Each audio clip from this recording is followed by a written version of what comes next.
Taylor, it's good to have you here. Thanks, man. Yeah, Thanks for man. having me, John. Yeah, well, sorry about the delayed start. We had a pipe burst about 20 minutes before you and I were supposed to meet for dinner and sort of do the precast conversation. Yeah. Now, instead, I was doing my best impression of a duck waddling around in mud down in a crawl space in Oh, 30-degree weather. So it's pretty nasty. Yeah. I'm not envious. Yeah, stay away from those rentals, man. That they rope you in with tales of passive income and increasing wealth, and next thing you know, you're covered in covered in cobwebs, waddling through dank, dark mud in the middle of a winter evening, trying to find the Oh, source of a leak. that I'm not envious at all. That sounds unpleasant. Yeah. At least it's not summer and there's spiders everywhere. Hopefully not, at least. Hopefully they're dormant. Oh no, they all run down. They all run down to the crawl spaces where they think it's going to be warm. So, So they were happy to see oh you. yeah, they were happy to see me. Great. Uh-huh. Yeah, all those widow makers. Oh. Yeah, yeah, yeah. How's the new classes going? The new semester's already Almost halfway over. over. It's getting close to being almost over. We Hmm. have Thanksgiving break coming, so yeah, Thanksgiving break's coming up, and then we have, I believe, 2 weeks, and then we're on Christmas break. Wow. Just to give some of your listeners a little bit of background, I've been in teaching for nine. This is my 19th year of teaching. I started in 2005. I was a high school teacher for 18 years and taught at a small public school in Ohio called Houston. It looks like Houston, but it's Houston. It's quite literally, you are driving in amongst cornfields and soybeans, and then you run into a school. There's a school there, and then you keep driving. There's more cornfields and Mm, soybeans there, and it seems like, why is there a school here? Who's here? mm, There's mm. people out there, farm kids. But then I moved out here to Wyoming, and I taught for 13 years at Riverton High School, and now I'm teaching at Central Wyoming College, and absolutely love it. It's been, everyone says there's that honeymoon phase, but usually that's worn off at this point, and I don't feel it has really because they they have a great system where they have desired course outcomes, but then at the same time they also give me a lot of autonomy. So I like that so that I can mold the content to my teaching style, but Mm. love it. And I've absolutely enjoyed teaching my students.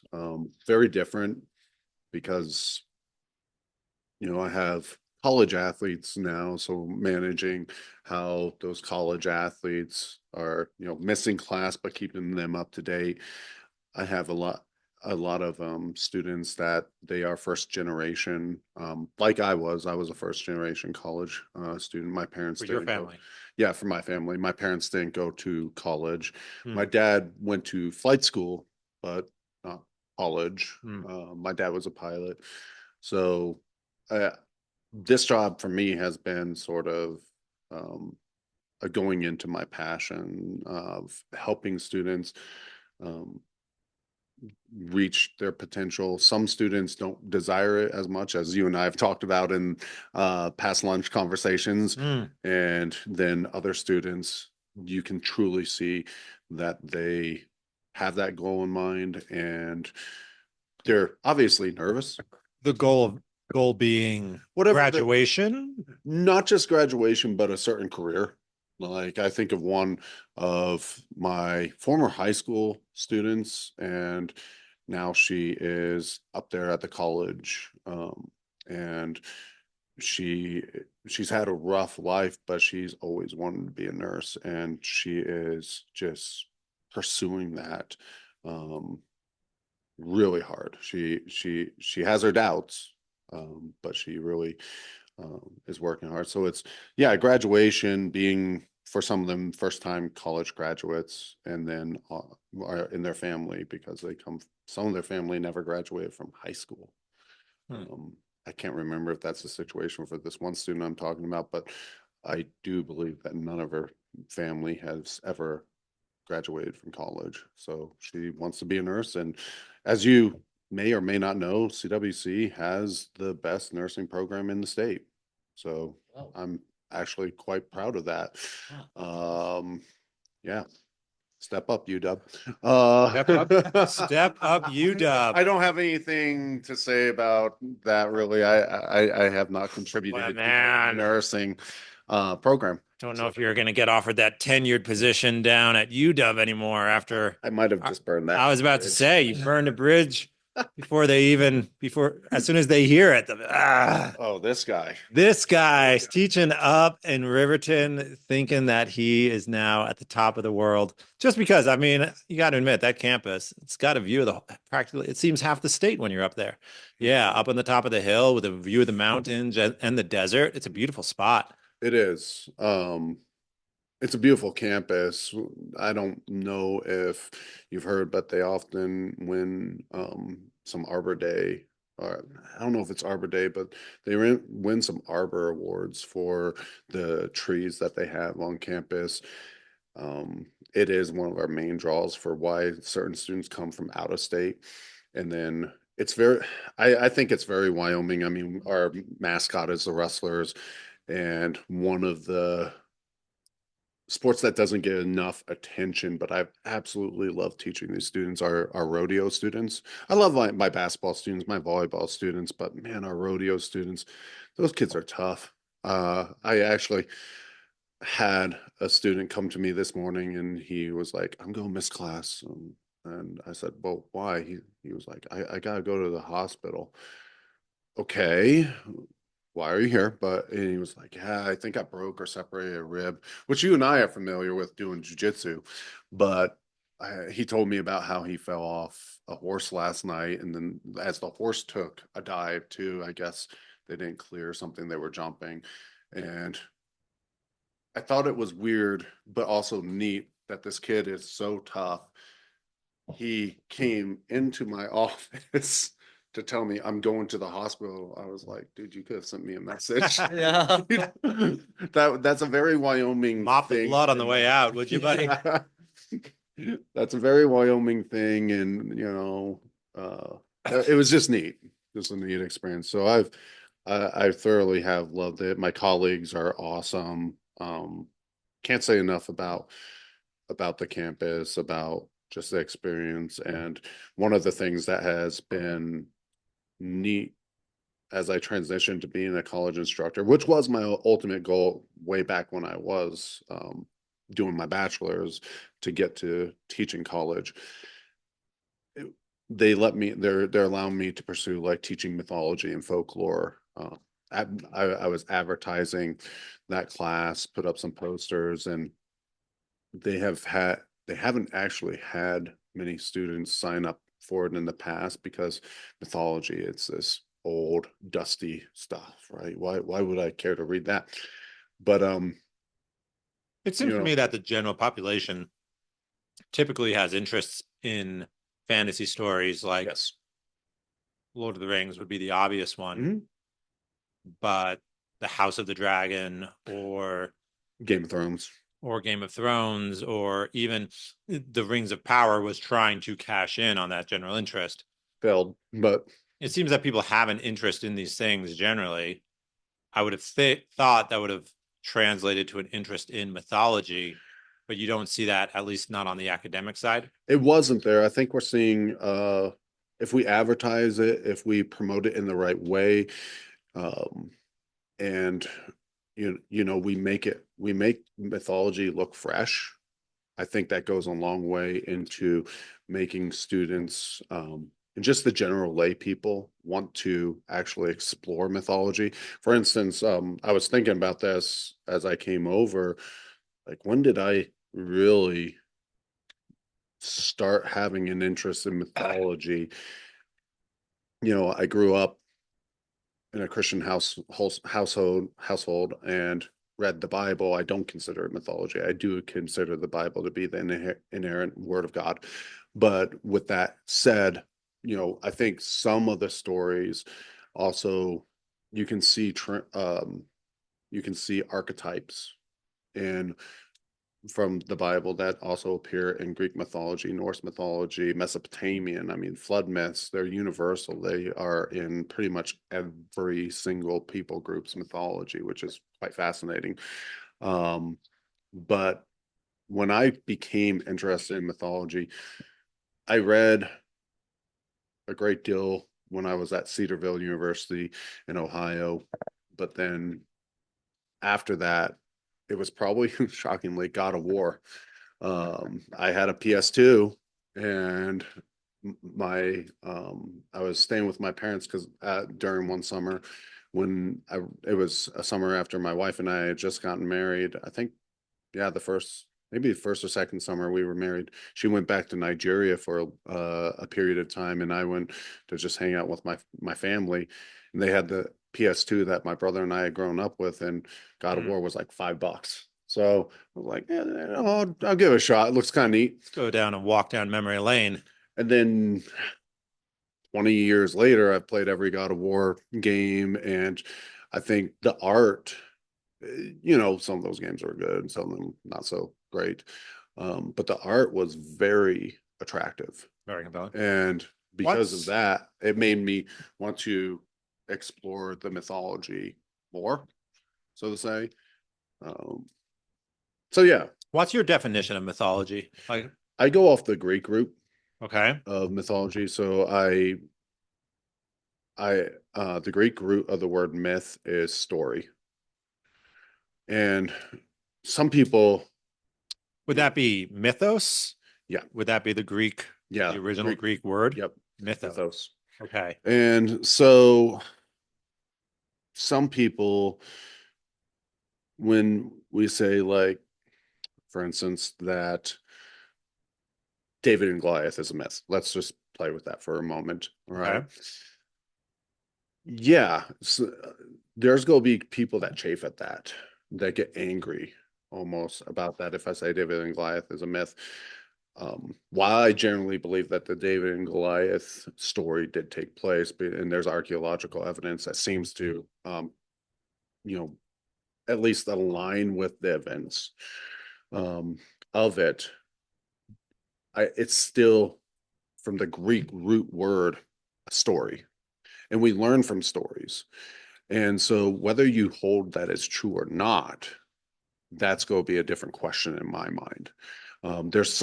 Then the question Pardon me, of that's going to be a different response. Sorry, not question. That's going to be a different response in my mind of whether you think that the myth is fake or not, or if it's fiction or true.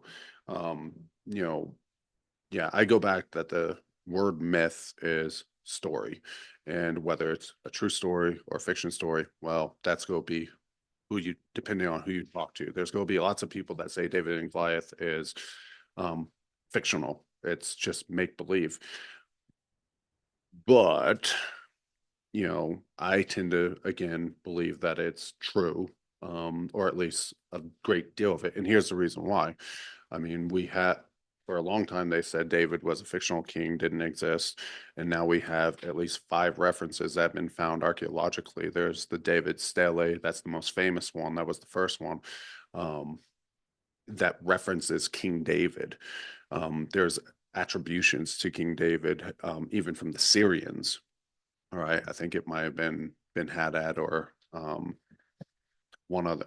I forget. Starts with a H, but anyway, um, they have found that. On top of it, while we don't know whether or not Goliath was real, all right, and how tall he was, we do have again archaeological evidence um, from Gath, the city of Goliath, with there's a stone and the name Goliath is on it. It's hard to deny that. Not saying that that is the Goliath, mm, but we know the name was real.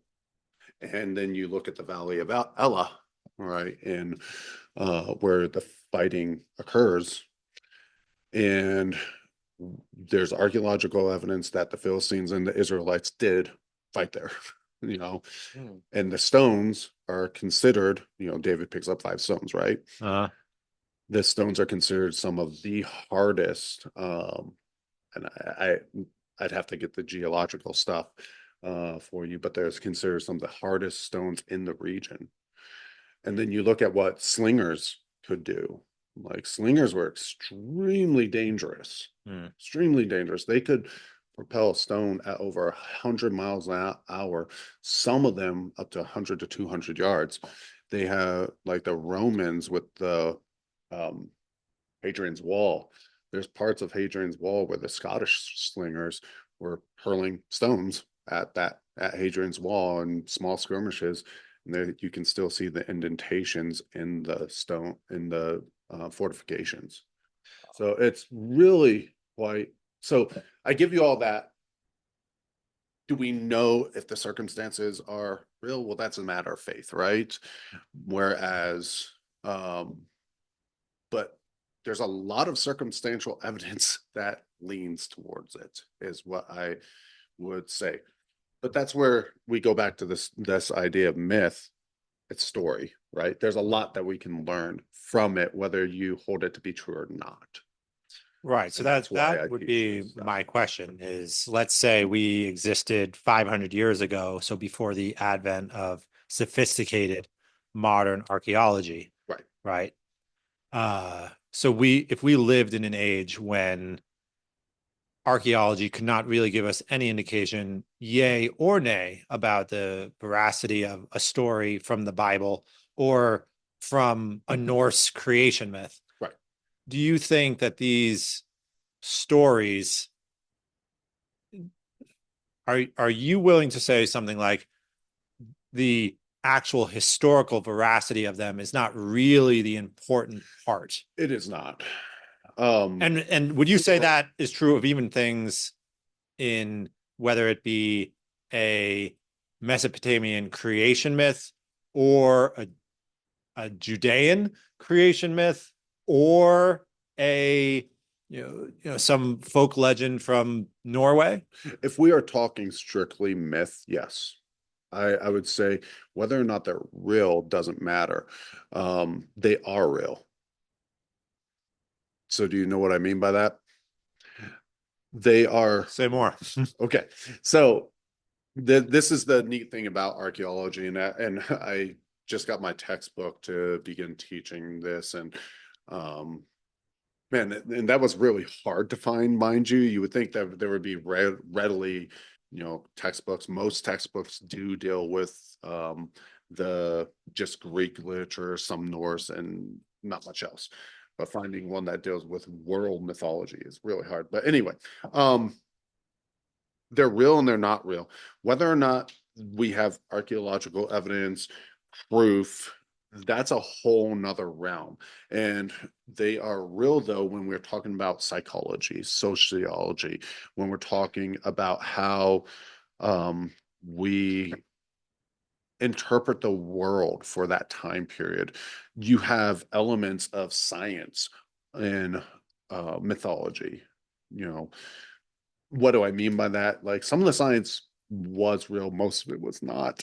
When they talk about how the world was created, they were given the first interpretations of like, hey, there's salt in the sea, and we cry salt tears. So some god must have cried salt tears, filled and created a sea.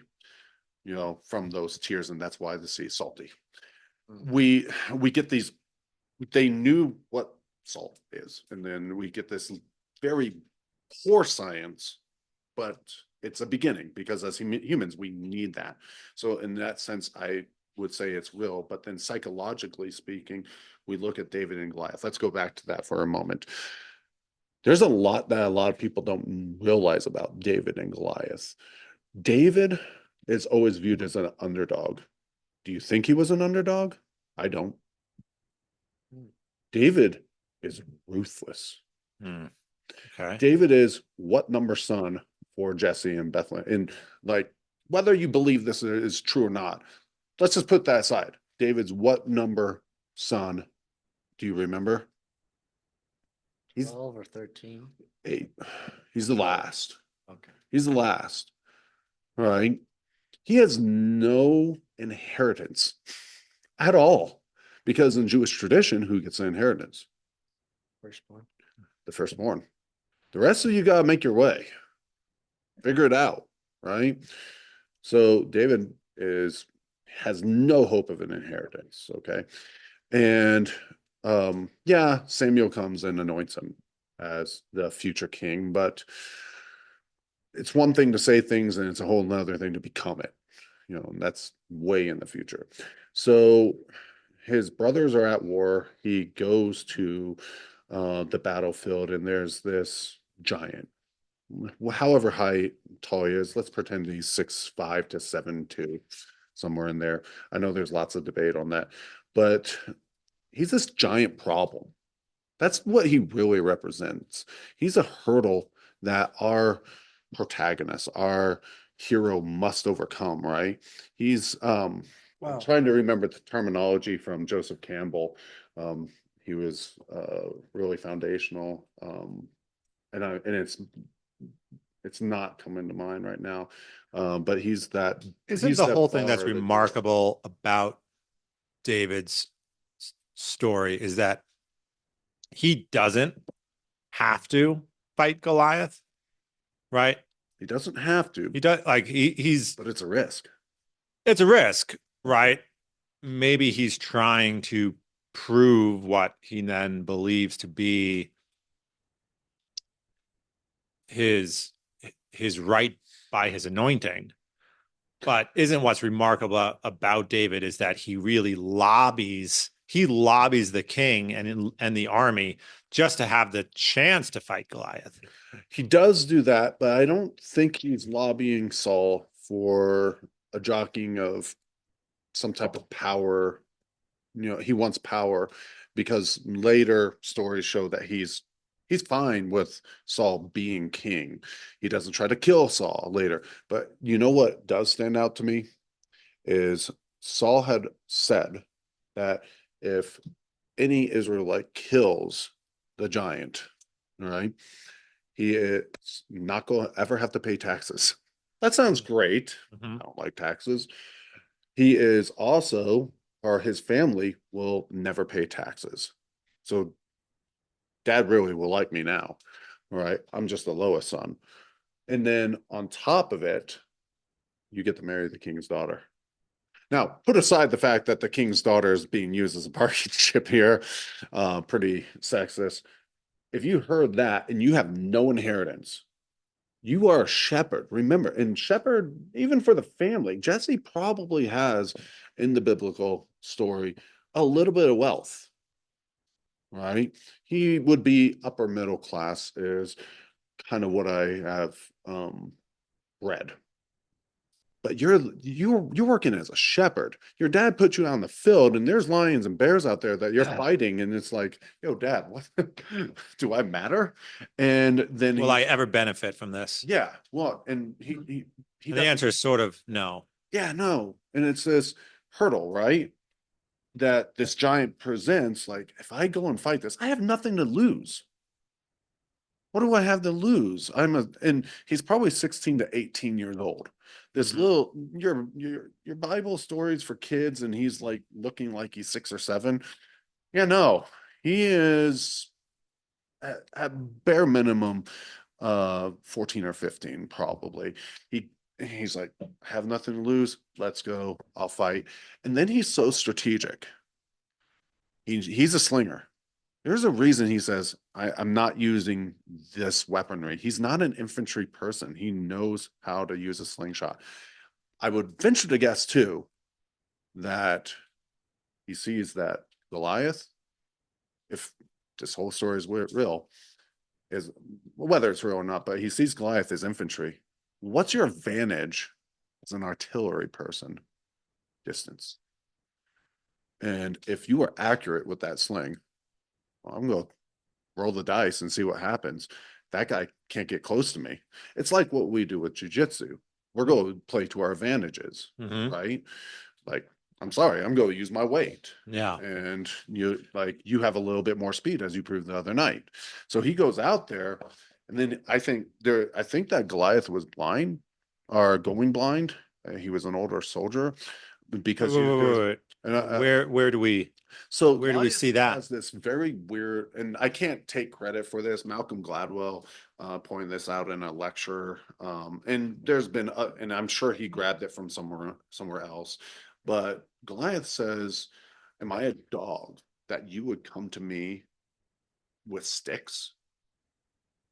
David might have a shepherd's stick, but he also has a sling, probably unslung next to him. Goliath isn't seeing this scene completely, and he thinks that David has two sticks. So David is like, "Yeah, this guy is not all there," and he, kills Goliath. He beheads him, and eventually, and then Israel wins, and he gains, you know, a lot. He goes from nothing to the women in Jerusalem, or not, actually, it's not Jerusalem. I think the capital is Hebron at that time. But the women singing, Saul's killed his thousands and David his 10,000s. And like, to, you know, with there's that saying, and I forget where it comes from, with great risk comes great reward. And Hmm. so, psychologically speaking, going back to mythology, right? Mm-hmm. What does this story show us? Are you paying attention to the advantages you have when you are facing the giant? Again, walk away from the fact that I probably won't say like, hey, I believe this myth in class as a real story. But what I will teach it from a psychological perspective, but I will also teach it from a patriotic perspective. David keeps saying a very interesting phrase. He says, "This uncircumcised Philistine," and he's defying the Lord. He's defying Israel, right? Circumcision in the old world was a very Jewish tradition. There's It a was an exclusively Jewish Yeah, tradition, from what correct? I remember, and so he's saying it had something that when he says like three or four times, it's uh and he says that he's going to fight for the God of Israel. He's going to fight for Israel. You could also say that this is very nationalistic um literature to promote Israel and to promote um the idea that you fight for God and country, so to Mm-hmm. say, right? Like, hey guys, the Philistines, whatever Charlie Brown will say, like, if someone's bad, oh, you're acting like a Philistine. My son watches a lot of Charlie Brown. And we see them as bad people, but then the Philistines, whatever the bad people are, whatever that obstacle is, they're at the door. Are you ready to face it? Are you ready to fight for God and country? Or I do think we have in modern times had a negative view of what nationalism is. It's okay to have a little bit of pride in your country. I Not a little. I mean, you know, I, I love July 4th. I love our flag, and like, look, it's not being overly nationalistic to have a flag on your wall. That's a good thing. But if David was there, he would probably promote, or I think David, not there, but David was promoting Israel and its right to existence. Um, because remember, like, Saul's the first king. And so David is, hey, we need to establish this country and keep this country because, the time of the judges, again, whatever you believe, we know that the Merneptah stele from the Egyptians, they subdued the Israelites when there were judges. And then you get this king, Saul, and then David is hoping to be king eventually in the future. So he's like, I'm fighting for you guys. I am your hero. But he has a lot of other obstacles, and there's a lot of other, what I would say, myths if we're looking at them from a myth type perspective, um, of like giants that he has to overcome. And David also fails. But yeah, it's interesting to look at this because I would say there's comparative stuff with King Arthur. There's comparative stuff with Beowulf. You know, I love Beowulf. I wrote my master's thesis on that. Um, Yeah, this is interesting. I've never heard the events of Samuel or Kings described as myth. So do you think they're participating in a larger tradition beyond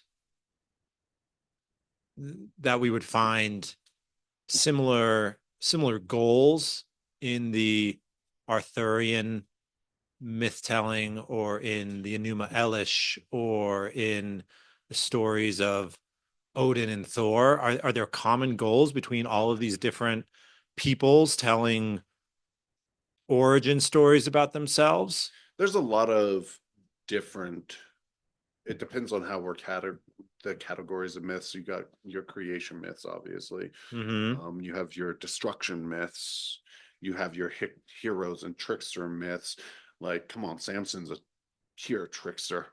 Um, uh, Very interesting character. And then we have Coyote here in American Indian mythology. Coyote is a trickster, but then you have Loki. So we do have these different groupings of types of myths. Is that what you were asking? Yeah, that's certainly related. Tragedies too, mind you. I guess when I hear mythology, I don't associate that simply with storytelling. Like, for example, I would not have called the Odyssey or the Iliad myths. I would have called them epics, stories, They are maybe epic. maybe tragedies.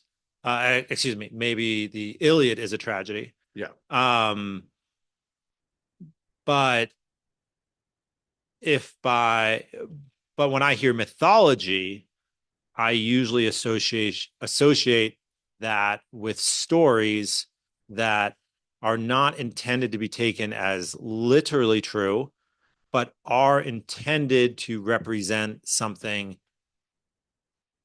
true beyond the demands of the historically literary true. And I think that's where Do you literature think that's accurate? I mean, is that what I I mythology I is? I don't personally, and Okay, I know interesting. the textbook that I will be teaching from also does not hold to that. It's the Okay. Oxford University Press contemporary. Um, I think it's contemporary mythology and folklore, something along those lines. And so the definition they do go off of that definition of myth is story. Now, whether you view these myths as true or not, that is a debatable, contentious subject within the study, if that makes Sure, sense. sure. So I think, and I grew up, John, with the same kind of working definition as you, because to give you some of my background, my parents were very conservative Protestant Christians, I'm Protestant Christian, um, and would love my Catholic brothers. Just so we're, to be honest, my very extended family is mostly Catholic due to our Irish roots, which I know you know nothing about, John. No, John's Irish. I love being So Irish. yeah, but to get to what I was saying, I was like Lord of the Rings even. I wasn't even allowed to read. I like mythology was like taboo when I was growing up. I grew up, we were a step away from like you're supposed to wear um pleated pants all and like dress shoes and a Wow, tie. you were one rack away at TJ Maxx from corduroys and Yeah, Docker shoes well, I had some 24/7. corduroys. Those were Corduroy, yeah, that was like those are that was that was relaxed. cool. Yeah, John. that was relaxed evening wear. I was allowed to wear jeans Love the and cords. no, yeah. But what I would say is my literature journey was from like 0 to 18 was mostly the Bible. Hmm. Um and anything related to it. Um, Was it taught to you as being literally true in every book? yes, and I So everything from Acts all the way back to Genesis had to be taken with the same stance that this is describing literal mhm, historical mhm, events. yeah, and And did that sit well with you or it ill it with you? did.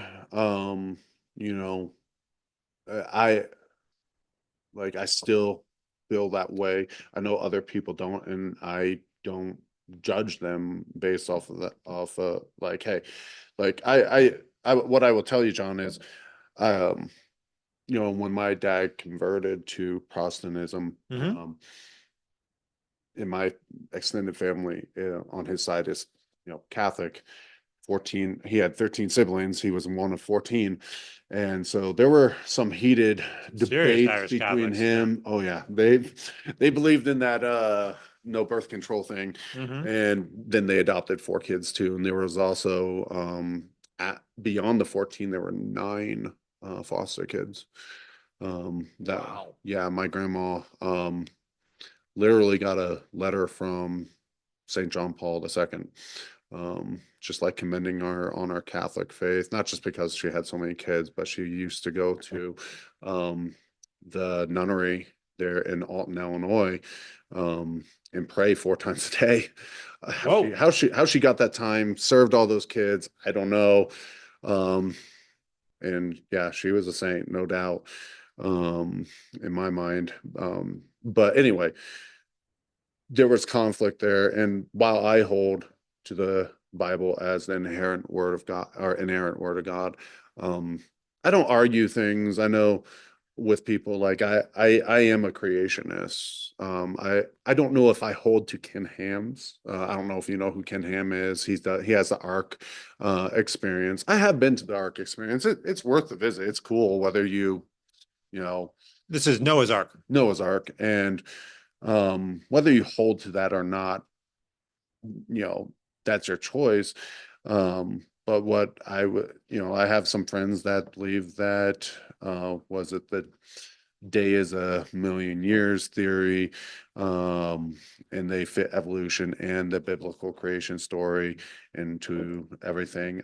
I don't, but I don't judge those people. Like, look, there are some things that when it comes to our Christian faith, I think we can argue, and then there's some things I'm like, you know what, it's fun to talk about, but is it what we need to be dividing each other over?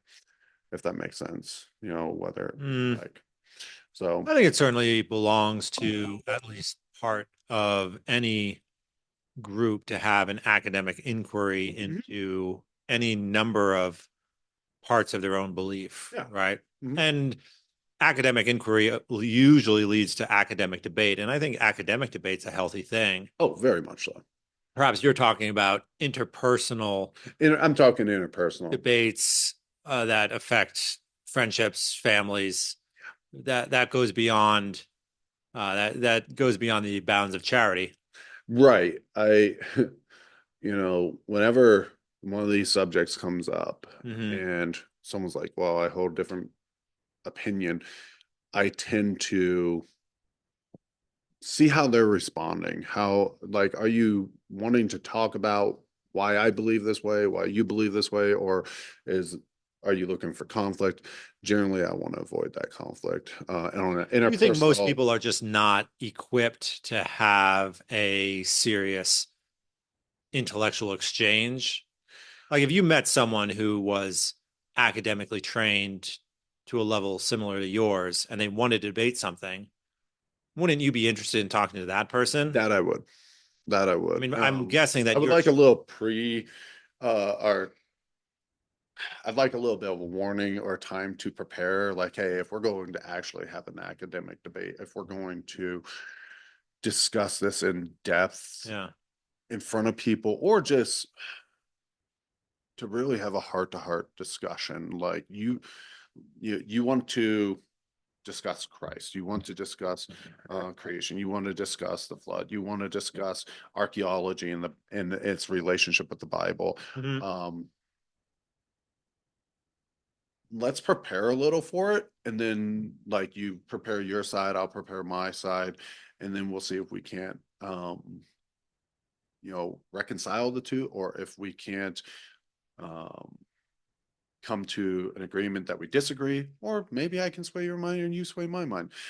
I think, and this is maybe a different direction, but we have become a very, very polarized people, if not as a nation, maybe in the Western world, where we are uncomfortable talking not just about religion and our beliefs, our faith, politics. Why is it we have to, you know, our parents grew up, sorry, our parents grew up saying there's two things you don't talk about with friends, politics and religion. That probably was really bad advice if you think about it, because if we actually believe in the faith that we hold to, shouldn't we be open to cordial, kind discussion?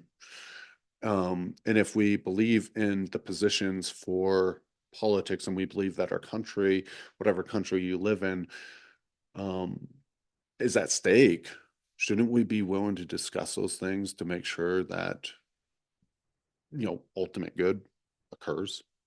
I tend to think we should be willing to discuss them, and we need to hold back the anger that would are getting angry because we don't know something. Like, just be willing to admit, I don't know this.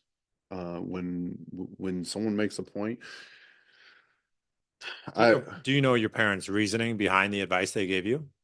my parents' reasoning, I mean, it was our firm belief in our faith. And are we talking like holding to the Bible the way that No, we no, no, hold no, to, no. or are we talking about the very conservative, um, like lifestyle? No, I'm talking about your parents saying don't talk about religion or politics Um, socially. Do you know I, why they were giving you that I would advice? guess that after my dad's interactions with his family, yeah, Mhm. this was not a good idea. Probably you don't want to do that. I don't know if they ever really said about the politics. It's just something that when I ended up going to college, you heard that from a lot of other like college students. And so I think I absorbed it there in that nature, which was really interesting because I went to a Christian college for 3 years, Cedarville University, and then I transferred to a historically Black college for my last 2 years. So yeah. Kind of suspect it's an Anglo tradition more than maybe Anglo is not the right word. I really mean the elements of the culture descended from English speaking Puritanism. I don't know that if you talked amongst, say, Italian or Greek immigrants in 1900, I don't know that you'd find the same reticence to talk about religion and politics in those circles. I suspect that I suspect that it may have flown out to the general American culture because of our, again, because English has been the most successful language in the Mm. United States. But I suspect it's largely a Puritan tradition. Maybe an Anglo tradition. I'd be Eh, curious about that. I tend to think that you're probably right. So there's something that, you know, it, I know I read a lot about the Puritans growing up. Uh-huh. I'm not gonna lie. Um, but and like, I grew up in Maine, right? And I know you grew up in Vermont. So I don't know if you heard that saying regularly, but I do know I heard it. And if you have been around a lot of New Englanders or especially Mainers, they're very much like Wyomingites, I think, where, hey, we keep to ourselves. We might have some gatherings, but we don't talk about a whole lot. I'm just here to make um, make a living and kind of be isolated. And that was the life we kind of grew up with. We lived 30 minutes away from town, out in the woods, heard coyotes. but we called them coyotes. Uh, Here in the West, they're coyotes, coyotes out east, and all the time, moose were in our backyard regularly. Um, we got 5 feet away from a moose one time just to get a good picture. Yeah, we were idiot high schoolers. Um, One of my friends and I, and my brother, but yeah, that I think the Puritan isolationism might be a part of it for sure. And maybe it's just the Great. region. Maybe it's Yeah, I just don't know. I guess you could also argue that maybe it's a cultural fruit of the separation of church and state that's been enshrined in our political system. Maybe right. that's it. That Could be. yeah, that religion is to be kept out of the public eye in a certain way because of the political system that we've chosen. So maybe that has extended to our our social life as well. Yeah, it's I'm not possible. sure. Again, I just think that I've seen and experienced other cultures in which this sort of reticence that, oh, there are topics we don't bring up is just totally absent. Yeah. Yeah. I mean, I remember friends of friends telling me when they were at a wedding and there was the Lebanese family 2 tables over and they were at a wedding reception. So total strangers within earshot. And they were perfectly comfortable discussing one of the daughter's divorce or one of the son's affairs. It was like, we, I'm from a culture in which you wouldn't mention that among the family, except in hushed tones and in private conversations. Yeah. Did you hear about Sally? You know, that type of thing. Yeah, Yeah. yeah, and it would only be among those family members that you absolutely trusted. It would be late at night. It would be after most of the people had left the room, and it would be maybe 2 or 3 people discussing such a thing. No kids present. No kids. Oh, No, absolutely certainly not. not. Yeah. And No. then here we are at a wedding reception, strangers within earshot, kids running everywhere, and it's not seen as abnormal that we would be discussing uh, again what in our culture would have been described as this family secret or family matters at the very least. And it seems to me that the advice your parents gave you is distinctly American. Yeah. Puritan, more than likely. And Maybe uh it's also British. We'd have to ask a British you know, person. in Maine had a heavy British influence. Like, while you know that I'm predominantly Irish German, some British and French in there too, but not much. My sister, she is adopted and she's from Maine and she's like straight English, Uh-huh. you know. Uh, so I do think that's true. And, you know, kind of dovetailing off of what you just said, it was a culture shock when I transferred colleges to Central State because, um, you know, in at Central State, again, historically black college, you can't even quantify, um, you know, we have this bad habit in America right now that, you know, one people group is all the same, all one race is all the same people group, all the same culture. But when I went down there, it was a lot more open, a lot more discussion, and man, were some of those discussions, especially about race and politics, they were heated. I'll never forget. It was 2004 where, you know, no one ever asked me up here at Central Wyoming College, well, who'd you vote for? No Mm-hmm. one ever asked me at Cedarville in 2000, who'd you vote for? Um, but when I was down at Central State University, I got Central that State asked. is historically Historically black. black. Yeah. Okay. I got asked, I think 5, 10 times that day, who'd you vote for? I'm like, this is private information, but it's a very And different how did culture. So going to, like you said, the Italians and um, other people are way more open and they discuss different topics in a very open manner. I believe that's true.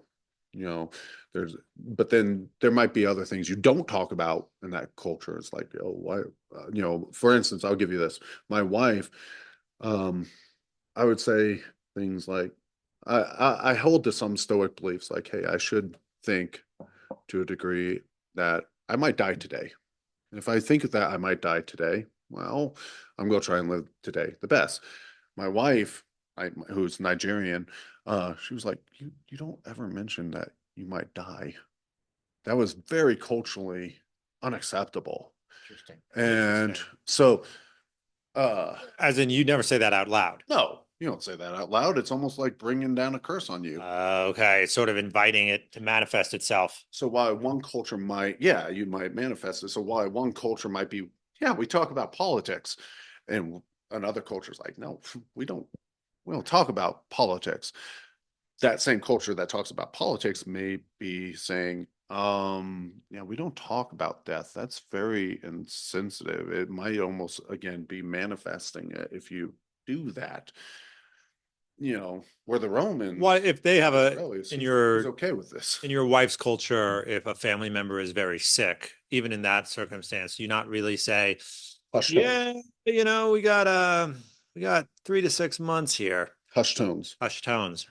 Yeah. Hush tones that she actually had cousin. Yeah, I think it was a cousin that passed about a month ago. Hmm. And, you know, there's a certain cultural things that are expected, whereas here in America, yeah, we deal with it differently. You Okay. know, Your wife is Igbo? yes, she's Igbo. You know, very large tribe. It's about 33 to 36 million people. They're all Globally. globally, they're all over the world. Um, I met her at Central State University in, ironically, a social problems class. Probably not a good sign for a marriage. Like it was a class about crime, divorce, abuse, all these terrible social problem Mhm. issues. Um, and but met her in class, and I had heard of the Ebos, and she was pretty good looking. And I was like, hey, I'll sit and talk with this woman for about 15 minutes, and we talked, and then the next day I was up in the computer lab about to write a paper, and I didn't know she was in the computer lab, and she had been at one of the back computers, and she was walking by, and she like I was just logging in, I remember, and she squeezed my shoulder and was like, hey, how are you? And I was like, doing good. And then she just kept walking, and I was like, you know what, I'm gonna go ask this girl out. Just shut the Wow. computer off. Right Well, at the like, spot. what's she doing? And what grade did you What? get on that paper? Did you ever write Oh, it? an A. An A. An A. Oh, okay. Come on. You got back to What kind writing of it. question is that, man? What did she say For yes all about the my date? CWC students listening, I got an A. You got an A. Uh, Keep on writing, kids. Yeah. keep writing. No AI either. No, we, we ended up getting, she needed to go to the store that day, and then we ended up going and eating Chinese food. And so Wow. Chinese food, um, has always kind of held a special place in our hearts because that was our first date. And, we met in Wesley Hall, Mm-hmm. and my oldest son's name is Wesley. Wesley. Funny. Yeah. Shout out to Wesley. Yeah. Shout out to Shout Wesley. out to Wesley. And, Wesley Hall was named after the famous theologian, and I think he was a theologian, but I also know he freed a lot of slaves, John Wesley. Hmm. So like named him after that, and then my youngest son Camden is named after Camden, Maine, one Okay. of one of the towns I really loved and that my wife loved when she was up there. And we always, I really tried to move back there at one point, but interviewed 2 times. They just couldn't get the pay where it needed to be. Maine's a depressed state. Maine is a tough state, man. Maine's a tough state. Beautiful, but man, Lobster, off of the man. coast, there's just not much going on. No, there's lumber. That's it. Yeah. Lumber. Right. Lumber. And you got to get people out of the way if you want to grow lumber. So you can't have that many people Yeah. Um, anywhere. a lot of people don't realize that it's extremely remote. there's parts of the northern state that they still are like named Territory 5 or Uh-huh. Territory 1. And I spent some time a couple of times up north doing some evangelical camps with Child Evangelism Fellowship. And you hear stories of how every winter there's one to like five people hunters that will go out there and they never return. They just disappear. Sasquatch got him, That or the cold. or the cold. But I'm gonna go with Sasquatch. Sasquatch more than likely. Sasquatch lives. Well, have you ever heard of the Maine Black Panther? Yeah, Mm, not they sure I have. they have had some sightings of some big black cat. So it could be that too, John. Okay. Don't The discount the Maine Maine black, Black the Panther. Maine Black That Panther. or coon or Maine Coon, what are they? The Maine Coon cats or whatever. Hmm. Those big things. Well, yeah, Right. but Throw them in the mix. They got attacked by a whole pack of them. You Wow. know. so Yeah. Wakanda is really in Maine, Wakanda is in Well, Maine. yeah, of and they course. it's not in Africa. Not in Africa. It's me. They've been No. like this this entire time. Yeah. But no, Yeah. my wife is, Greatest con in cinematic history. yeah, misdirection. Exactly. But I my don't know wife, why they never found it. It's in all those trees. It's in all the Remember? trees. Yeah. yeah, The dome. lots of trees. It's the dome in the trees. Yeah.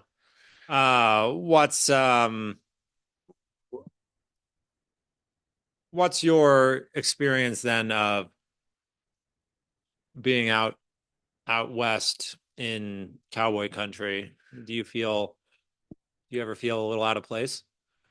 Um, Having grown up in the backwoods of Maine? Not so much. Hmm. I don't know. I know you're from Vermont. And that's still a different experience in Maine, as you would probably attest. But a lot of similar experiences, but too. But uh, I think as long as one moves to a place and tries to adapt to that place while still holding their own identity, they'll be Hmm. accepted for who they are. For instance, I have never worn a cowboy hat. I get that I'm wearing a trucker hat with like the cowboy or the Wyoming State Cowboy logo on it. I get that. But I've never worn a cowboy hat. I've never worn cowboy boots. Yeah, I have extreme respect for the people that that's their clothes day in and day out, but I feel I would be an imposter Hmm. if I Yeah, the was big belt to, buckle, yeah, I get the that boots. student that came and saw me this morning, he had all that. Right. I can't be that, and I feel I would be pretending if I did. Hmm. I'm still going to be true to where I grew up. I love Wyoming though. Hmm. I feel that I've been accepted and in this culture, the people have made me feel like I belong. Um, I have great friends here, probably, some of the best friendships I've ever had here or anywhere have been here. Hmm. Took time to establish is what I would say. I think that's true of anywhere. Um, Oh yeah, there's certain fruits that take deep roots. right. Yeah. Yeah. I remember talking with friends of mine who were in their 20s and just sort of itinerant still, even in their late 20s, 26, 27, 28, 29. And they talk about, oh, well, maybe I should go off to Alaska. Maybe I should go down to Costa Rica. Maybe I should go do this, go do that. Right. And you'd press them on it a little bit. They'd end up reporting something like, well, I feel restless here. I feel like I'm not becoming part of the community. I'm missing something still. Right. And that is what I would often tell them is I would say, look, you may be expecting to accomplish certain things in terms of your friendship, your network, and your general acceptance into a community in 90 days. And it may take 3 or 4 years, If not more. if not more. Sometimes you have to give things time. In certain ways, we can be spoiled by the media that we grew up with because we expect things that are good clicks, a good fit, we expect to know absolutely immediately. And I Hmm. don't know if that's always the way it transpires. I think the good life, if we're talking about the good life, including friendship, really does take um, effort, time. So I'll give you two examples. When I was at Central State University, there were some semesters where I was the only white student there. Hmm. I mean, there were other semesters where one older person might be there, or where one younger person might be there to avoid a class at their university, whether at Wright State University or Cedarville or Clark State. Um, it wasn't until 8 months. I had people say hi or whatever, but it wasn't until 8 months, and I remember it distinctly. This girl named Brandy said just came up. I was sitting in one of the study labs, and came up and was like, "So what's your deal? Why are you here?" I'll never forget her saying Wow. it just that bluntly, and I was like, "I'm a student here." She was like, "You're not part-time or anything?" I was like, "No, I go here full time." And then we sat there and talked for an hour and a half, and she was she was actually a really well-known individual around the college campus, and I think that she might have broken down some of the barriers, like telling other people like, hey, he's here full time, he's a nice guy. I remember she she was this she had one of the sport motorcycles, and she would ride it around town, so she was um kind of this cool chick, This you big know personality. big personality. And because it was after that several people started to sit down and talk to me there, but it took time. It took me just being present there Hmm. regularly. And I Hmm. think that's what, getting back to your point, you need to be present wherever you're going to be at. And then we moved when my wife and I and Wesley, when he was 1 year old, when we moved here, um, man, that was that was one of the hardest years I've experienced teaching. Probably the worst. My students hated me because the previous teacher had not taught much at all. Just graduated a lot of these kids. And Really let here's them this, float through. yeah, they had to do a picture, like a picture memory book Hmm. for their final project. And I roll in and I'm like, hey guys, we're going to do a 7 to 8 page argumentation essay. Let's go. Wow. And students are like, well, wait, what? We thought we were signing up for the easy class. And it was a fight to get them to learn and to also sell myself on, like, hey, I want to give you a good education. I want you to sell critical thinking, right? That's the thing. That's a hard sell for students that, You had to sell them a good that they weren't in the market for, yeah, right? They were in the market for an easy class. You had to come in and say, I don't have the thing that you wanted, but I have something that's better. and I want you to be better. And that's the better thing, right? I want Mm. to make you have, at least I hope, a future with whatever type of writing you do, you Uh-huh. know. Um, Well, don't you think writing is perhaps not the basis of critical thinking, but at least certainly it's its first fruit, right? it's the Critical process, thinking right? prop critical thinking properly developed should result in pretty decent writing. Yeah. Um, it's the process. So many, y- this is a something that we're talking about in our department right now is, what do we care about? Do we care about the product, or do we care about the process? And I think most of, if not all, the instructors at CWC in the English department, we care about the process. What do you Um, mean by that?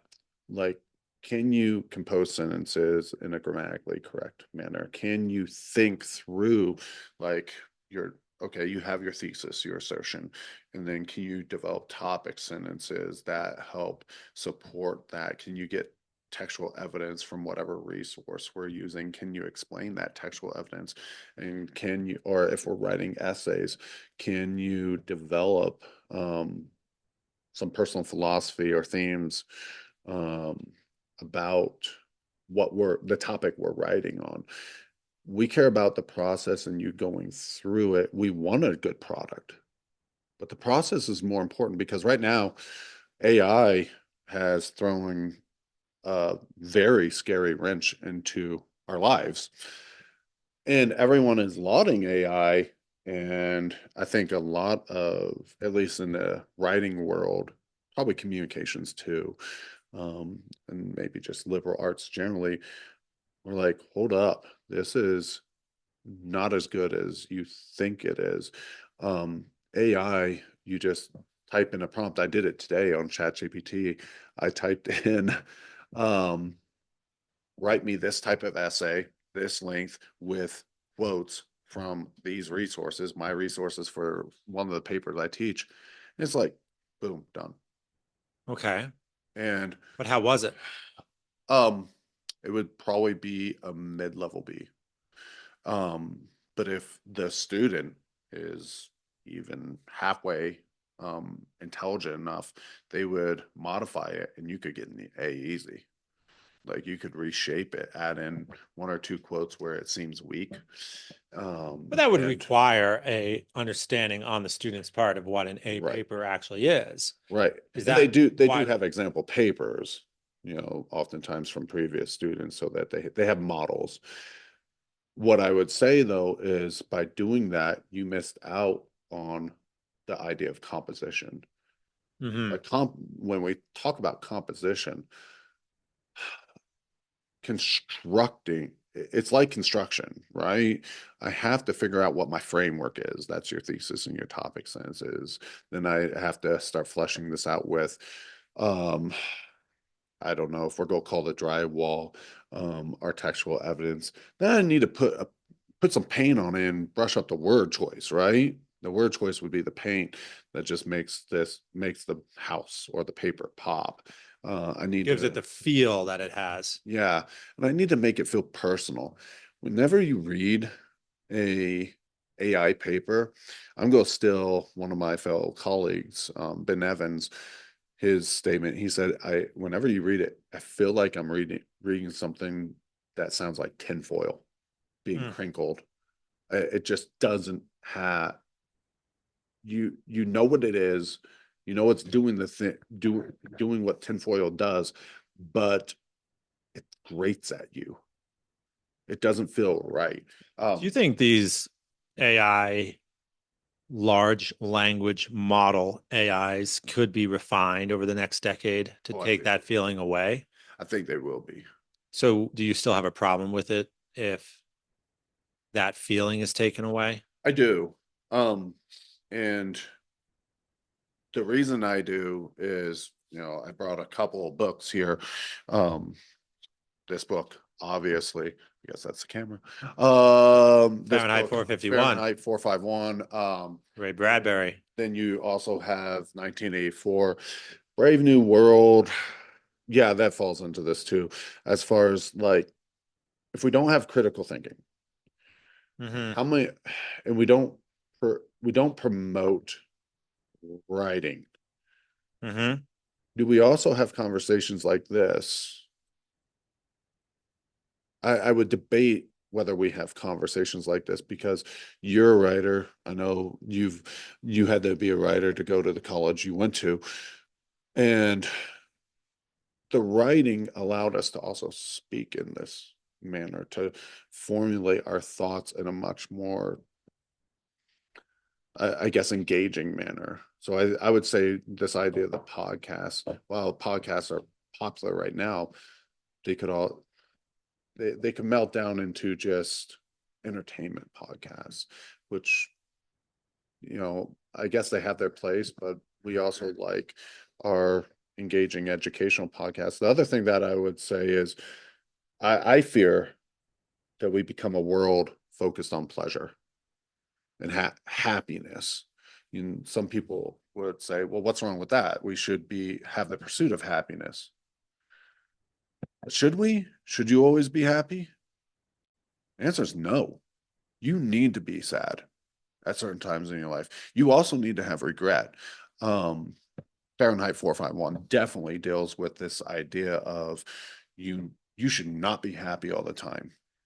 It is very destructive for your lifestyle. And AI is the happiness tool. You don't have to wade through that composition and struggle for hours. Use the happiness tool and get it done and go, skip through a field of flowers while you scroll through TikTok. Uh, that was an exaggeration, but you get my point. We need to, for instance, the people that say, I live without regret. I don't want to be around those people. The reason why I don't want to be around those people is if you live without regret, you're living a pretty selfish life. I have regrets, but those regrets allow me to be better. Regrets fuel something truly necessary, which is the growth of prudence. Yes. Of I would do this differently. And lo and behold, in our lives, often similar situations present themselves eventually. And it takes regrets to inform, regrets properly integrated, right? Yes. You don't want to be ruled by regret. No, But not you're all. saying regrets properly integrated into your judgment are necessary to make correct decisions 100%. the next time. Like, I've been married 19 years. I feel old. Got married at 24. I'm 43 now. But I have regrets about some things I've said to my wife. I don't know if anyone can be married for that long and not have regrets for something that they've said to their spouse. But with those regrets, I try to be a better husband, or with the regrets, I try to be a better father. So we need sadness. We need to be uncomfortable. We also need time to think. Composing allows you to think, like writing an essay. And not when I say composing, though, I would even broaden it out to music. I would broaden it out to the creation of a lot of things. It's composition. Like drawing? Yeah, that's composition. I mean, weren't those books that we all got at like age 5 to 10? Weren't they sometimes called composition sketch pads or something like that? Yeah, that's a composition book Composition there. book. But then there were the other ones with the blank paper too, and I think they were composition sketch pads. I feel that might have been the name. Maybe I'm wrong. Um, and that was a very good thing. And if you are so focused, like I just want to go do what I want to do, you become, well, I mean, divorce rates will go up for sure. Not that they're low right now, they're not. But I really do feel that divorce rates will go up. Violence probably could go up because we don't know how to just sit and think and just construct our own thoughts and not get angry with the fact that happiness is gone for this moment. Too many people are focused on being happy. Like, what do we do when we're bored? We get this thing out and we fill up that moment of boredom. When honestly, maybe you need to sit and fill it up with some thought, your own personal thought. If I thought that the point of going to the gym was to lift those weights over there up and down 30 times, I could invent a machine to go and lift those weights up and down, right? But Tom, with his gym experience, would tell me, Jonathan, yeah, I go and lift weights up and down, but it's not because the weights need to be lifted up and down. It's because I needed to lift the weights up and down because that would affect a change in me.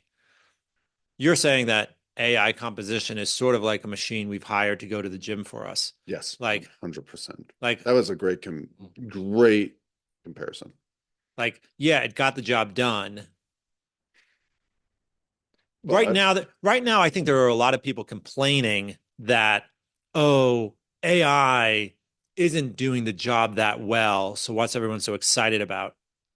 To that I would actually compare it to someone like saying, oh, the robot that you built to go to the gym for you doesn't get the reps in that he should, or his form is a little bit off, right? right. Well, probably I can find a technologist to improve and eliminate those problems. You need to hire a better engineer. Sure. It sort of reminds me of the God of the Gaps arguments against evolution that were Okay. popular in the early 90s. Tom, does that sound right? Right? Yeah. People would say, oh, we don't know how a flower petal Mhm. responds to the time of year so that it unfolds, Yeah. right? And then scientists would go and figure that problem out. And then we would go find another gap and be like, oh, well, we don't know why bees are so good at protecting the hive in a way that supersedes their self-interest as an individual bee. We Mhm. don't know why they're so good at that. There's a gap in our understanding of evolution. It doesn't Yeah. seem to be survival of the fittest bee. It's sort of survival of the hive. But then maybe we'd figure that problem out. Right. But then it never really answered the fundamental questions of evolution. It seems like we're in a similar process with AI. There are AI critics who say, well, AI isn't very good at writing. Right. It'll get And better. I think it will get better. I'm actually in a very separate way. I'm actually skeptical that it will get that much better. But whether or not it gets much better, it seems to me that what we really need to think about AI is in what ways does it replace something truly crucial to human development, I agree. or does it, right? Like let's give the devil his due. Does it replace something truly crucial? I, And I think that's a separate question from how well does it do it? mhm. I think it takes, you were talking about all these gaps, right? Mm-hmm. In order to figure it out, you have to have inquisitiveness. Mm-hmm. Does AI give you an inquisitive nature? I don't think it does. Now, I think it can be used in a good, positive manner. If you don't, if you were to construct your first draft of something, right? Let's just go back to writing.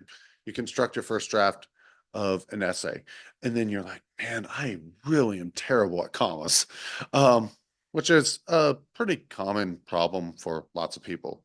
So, um, if you were to go sentence by sentence and just put in each sentence and say to the AI, could you please check this for comma usage and tell me or put in the correct commas, that would be a really great functionality for AI. Myself as a English instructor, I don't think I would have a problem with that. But the problem becomes when a student doesn't want to do the research for a topic, argumentation, let's say it's capital punishment, gun rights, gun control, whatever we're talking about, and they just are like, tell me what to say for this point on capital punishment or this point on gun rights slash gun control. When, like, what if I was talking for about, let's say the topic sentence dealt with whether or not capital punishment, which side is the cheapest, instead of them going out and researching both sides on their own, spending an hour, maybe an hour and a half doing that, collecting the data, they just ask AI and it cranks out a whole explanation, and they humanize it because that's a button. If you didn't know, you can humanize it and you can actually get it reshaped to where it sounds like a first year college or a freshman college, level writing. Yeah, AI will do that. It takes away all that inquisitive nature. Like I'll go back to my composition 2 class. My comp 1 class was kind of garbage, that I took when I was in Maine, as a high schooler. But my comp 2 class was run by a guy named uh, Gregory Bellevue, and he is the reason I am an English teacher. Henry Bellevue. Gregory, yeah, Gregory. Gregory Bellevue, Greg. Anyway, he inspired me to find something in literature. He inspired me to think about very specific word choices and the beauty of how certain words, when strung together, they can be mesmerizing. All right. How if you say something so poignantly, and you have the right research or data, holy cow, It's great. And you can win an argument. Mm-hmm. And if you just use AI, you don't win any arguments. You don't even know the topic. You're clueless. But uh, I'll also give you this. Apple has these new commercials. They're called the Apple Genius commercials. I don't know if you've seen them. I only saw them because my colleagues shared them with me, and then I was watching. Um, I think it was a UFC fight, and that commercial was on there, and it has a worker who writes this really terrible email with slang, and then he pushes professional mode on his phone on the new whatever Apple 15, iPhone 15 or wherever we're at now. 16. 16? Okay. So he pushes that and the AI makes it sound extremely professional, and his coworkers are all impressed with him. And then this song comes on saying, "You're a genius." And I'm like, people are going to find out he's not a genius eventually when he has to go in front of the board and present something, when he has to go and discuss, um, have a discussion, lead a meeting. Um, we're selling a false sense of intelligence. Competency. Yeah, competency.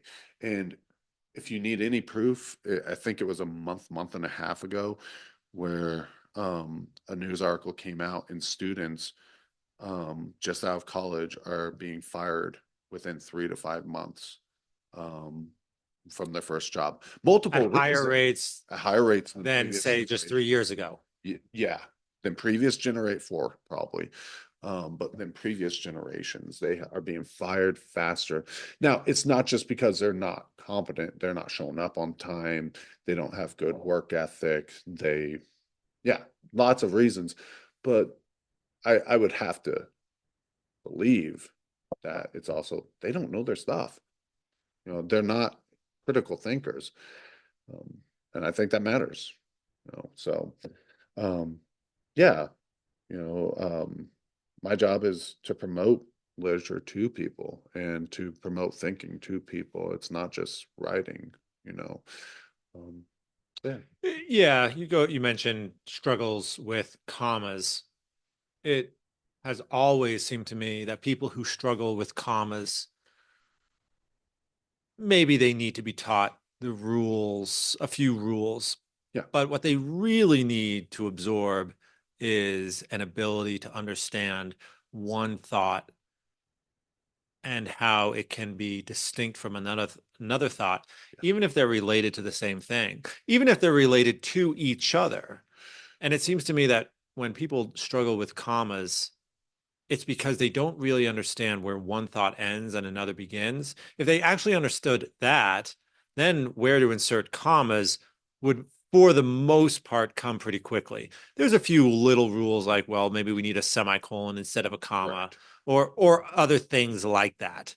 But it's the blurriness of thought that I think causes the trouble.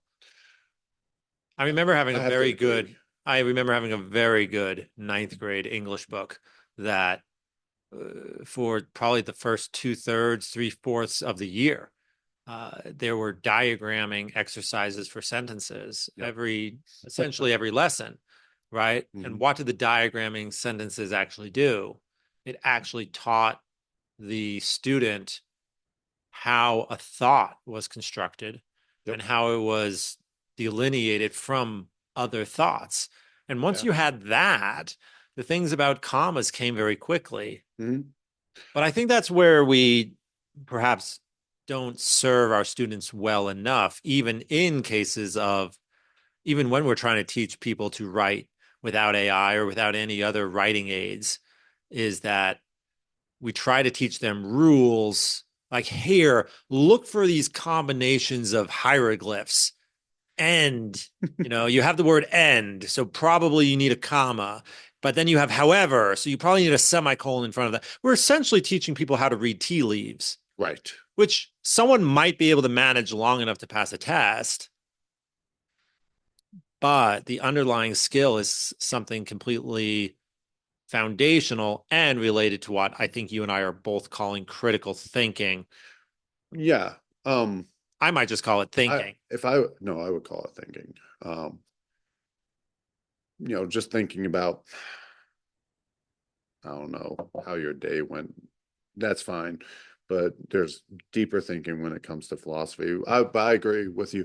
I would say that you have to mix in reading with that. I So, think that's right. um, because you have to see how a period. And so going back to what you were saying people don't understand commas because they don't know what a thought is, and they don't know where a thought ends.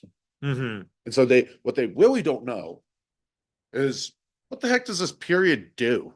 Hmm. And I see students that probably didn't have good English teachers, unfortunately, or maybe their parents didn't take them to school all the time.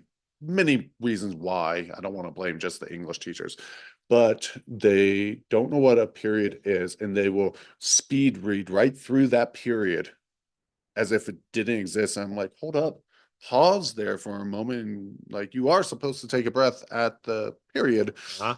and you just read it like all that ran together. What's the functionality of that period? What's the functionality of the comma or the semicolon or the colon? And then, you know, I got that stuff at sixth grade. It was a book called Easy Grammar, and we Mm. had the diagram, all of that stuff. And I don't It's a know if lost art. I Lost don't art. know It's if a your lost. listeners are It's a lost science. yeah, Yeah. I don't know if your listeners are enthusiastic about grammar, but if you have any homeschool listeners, what I One or would two. one or two, what I would say is, yeah, you need the grammar instruction, but you also need to then sit down with a book in your kid, and you need to say, okay, why did the writer structure the sentence in? And by the way, The Road by Cormac McCarthy is not the book to do this with. Not the Um, place to start. no, but what I would say is, why did he put a comma here? Why did he put a period here? What is happening? What is this showing us?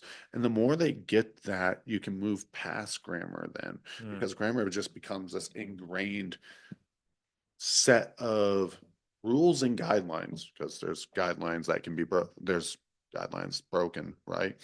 Um, and then the But you have to thinking gets understand. You have to deeper. understand the point. Yeah, the thinking gets deeper, and it gets like, that's why a book like this, McCarthy, he doesn't use much grammar at all. I think there's like 5 commas or less in this book, but it's a post-apocalyptic book, right? Mm. And the reason that he drops pretty much all the grammar, he does that in a lot of his books, but most people, critics, think that he drops the grammar because if the apocalypse happened and these people are living, they're living without structure. And grammar is structure. He drops it. And so I think that's kind of it adds to the experience of reading that book, because you have to put in the structure for yourself, but then you remember there is no structure. And then it becomes this discussion about, well, how much structure does life really have? Mm. The text itself is reflective of his Perspective on. insight into what that type of world would be. Yeah, or maybe I would submit to you. I don't know if you have read The Road, um, but I would submit that it's allegory or allegorical. My hope is to someday teach not just post-apocalyptic literature, but also dystopian literature class. That's for the future, but at CWC. But you know, it's an allegory, and if you're a father or a parent raising a child in even this modern world, it's terrifying. Hmm. I have 2 sons, and I love my sons to death. I mean, I would literally fight for them, as you know. Um, but it's like, how do I keep them on a road that I find to be acceptable? I can't, and they're going to have their different views.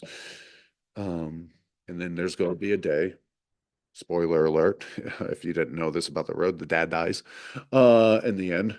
There's going to be a day, though, that I die and my sons are left to fend for their self, Mm. whether that day comes tomorrow, or whether that, God forbid, or whether that day comes, you know 40 years from now, and I'm 83, they still will have to cope with that. I had to cope with that when my dad passed, figuring out like, and my dad was my best friend, like outside of my wife. I love my mom. I don't know how I can't quantify whether my mom or dad are more important. Let's just be clear on that. And they walked away from a lot of that extreme conservatism, just so your listeners know. But my dad was my best friend. I talked with the guy every day, and if it wasn't every day, it was every other day. And he got glioblastoma and died at 62. He was a pilot. Um, and then I'm left to, and my sister and my brother are left to figure out what life is like without the guidance of that parent. Mm-hmm. Because it was always like, hey, dad, my car needs work. I'm hearing this. What do I do? Tell me this. Once, or what do you think about this and raising kids, dad? And then once he's gone, you don't get that back. And this book really touches on that because the boy's left at the end. And, I won't ruin what happens with the boy after if you've never read it. It's a very bleak book. But at the same time, I think it's true to life. And I think it's an allegory for life. So I would definitely promote that book to anyone to read. I read it once when it came out before I had kids. And Mm-hmm. ironically, I associated with the child more, even though I was, I think, 26 or 27. And then I read it as after I had my sons, Uh-huh. and I associated with the father. So it's a very um, unique book. Lots of public schools are teaching it.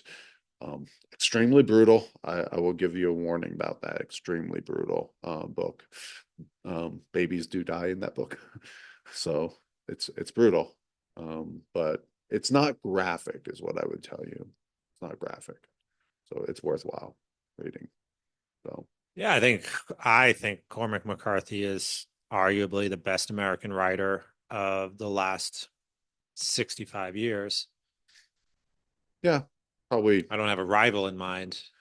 I mean, I see him as the successor to Faulkner and Hemingway. I haven't spent enough time with Faulkner. I read one of his books in college. I liked it. Um, Hemingway, yeah, I haven't spent enough time with him either. I did used to teach Old Man and the Sea, but I know I've read their several of their short stories. Don't get me wrong, or a bunch of their short stories actually. The one of my other areas that I feel of my expertise is the short story. I taught so many of them throughout high school, like teaching career. Um, Hemingway, Hemingway and Faulkner, oh, and I Henry. Henry's a totally different style. Okay. I do not see him in the vein of those three No, no, guys. he's very humorous. The question is, who is going to sort of step up and replace McCarthy in our day and age? And I don't know. Maybe I'm not paying close enough attention right now, just because new job, my life is super busy. McCarthy just died a year and a half ago. Who knows? But what I would say is I hope someone like him steps up, you know. So yeah, great writing. Um, but no, no, no. Yeah, it's too bad. It's too bad that David Foster Wallace. Why am I Pat Miss David? What did he write? Why am I miss the name sounds so familiar? Supposedly fun thing I'll never do again. No, No, not recalling. he died too young. He committed suicide. Hmm. Yeah. Maybe that's how I've heard of him. Mm-hmm. Yeah. Yeah. He's What excellent. what's interesting is Dennis Johnson was I just got turned on to his works. Dennis Johnson is very similar to Cormac McCarthy. I'd highly suggest Train Dreams.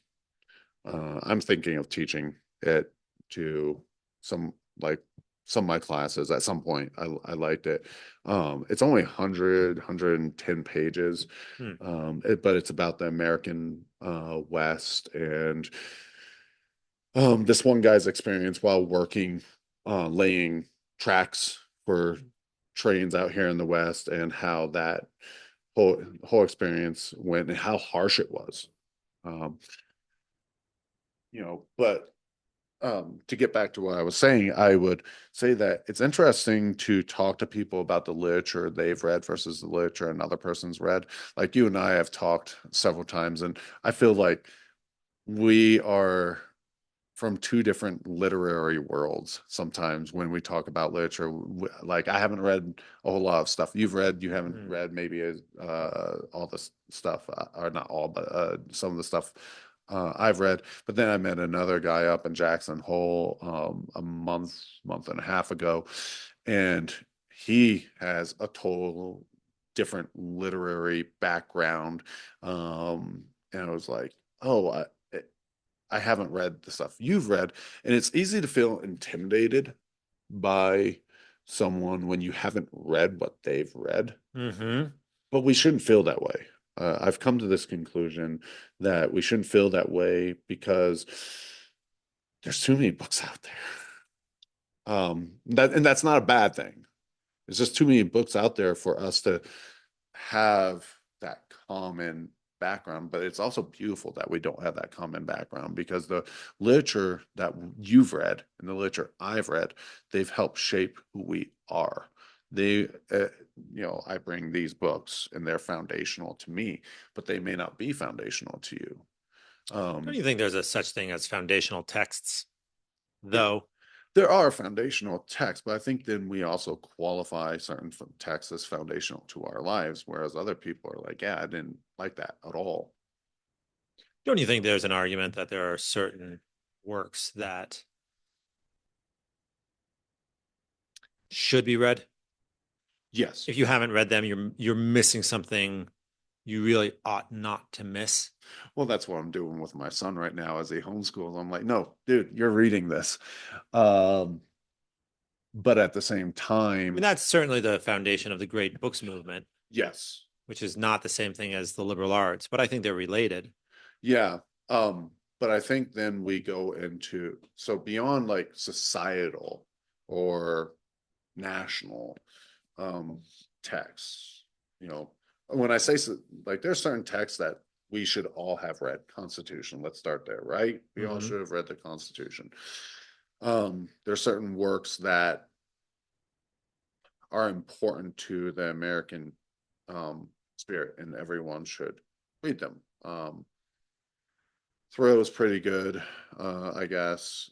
We could go down that train, but then societally speaking or regionally speaking, there's certain texts we should all like probably read. Like what texts are important to the American West, and what should we be teaching those in the school? I think we should have those debates, those discussions, but it also comes down to who you are as a family, who you are as a person. Like I'm go pass down probably some very um not well known books to my son and be like, yo, you're reading this one. Where you would say, like, I've never even heard of that book. That's okay. I think there's levels of it, if that makes sense. I think it's true that two people can have read different things and enrich each other by talking about the things they've both read. Yeah. But I don't think I would agree with a notion that, oh, because you've read something that I haven't, like I would not be, our discussion would not be enriched if I then went and read that same thing. Oh no. But okay, but that's not what you're saying. Maybe No, I'm probably no. making a straw man of your statement. I'm saying don't be intimidated by the fact that you haven't read from the same um genres or the Sure. same background Mm-hmm. that other people have read from. I grew up, as I told you, reading a lot of biblical texts, a lot of scripturally based texts. I, I don't remember all that stuff now as far as this, the stuff beyond the biblical text. But what I would say is at that time, I probably knew more than a lot of people from that genre. Hmm. Hmm. But then if you and I had sat down, I would have at that time also felt intimidated by you because you've read Lord of the Rings by what, 1820? I don't know when you read it. And I haven't. And Mm. I used to be intimidated by that, Oh, you interesting. know. Um, and it was only, I don't know, a couple of years ago where I was like, you know what? We just have different reading backgrounds. It's Mm. okay. I can go pick that book up if I have the desire to do so, but I don't need to be scared, intimidated, think this person's more intelligent than Ah, me because they've read something 'cause- I haven't, or they've read 15 books I haven't. Doesn't mean that. It just means that we had different backgrounds and were diverse. sure. And I think that, we throw out the word diversity here in many ways, different shapes and forms, but that's an okay diversity because it makes us, we all bring our backgrounds, not just with reading, but other things too, to, you know, the table. And we say, hey, have you heard of this? And then I can listen to you and say, you're like, man, you have to read this. And I go and read it. Or I say the same to you, and we become, you know, connected through those experiences. So, yeah, Yeah, that makes a lot of sense. Hmm. Oh. I think there's a lot of people uh, doubt and personal fear that I am not as good as I'm supposed to be. I see this in a lot of young people. They think they're supposed to be super intelligent, so they want to have the air of intelligence, but Hmm. it doesn't take a lot to break that down. But intelligence is also admitting I just haven't had that experience yet. I, I'm open to it, or I'm open to that reading. Um, we live very short lives, 80 years. I am not going to get through all the books I have even bought. Hmm. Uh, I buy them and I hope to read all of them. I'm not getting through them, but I'm going to keep buying books, Right.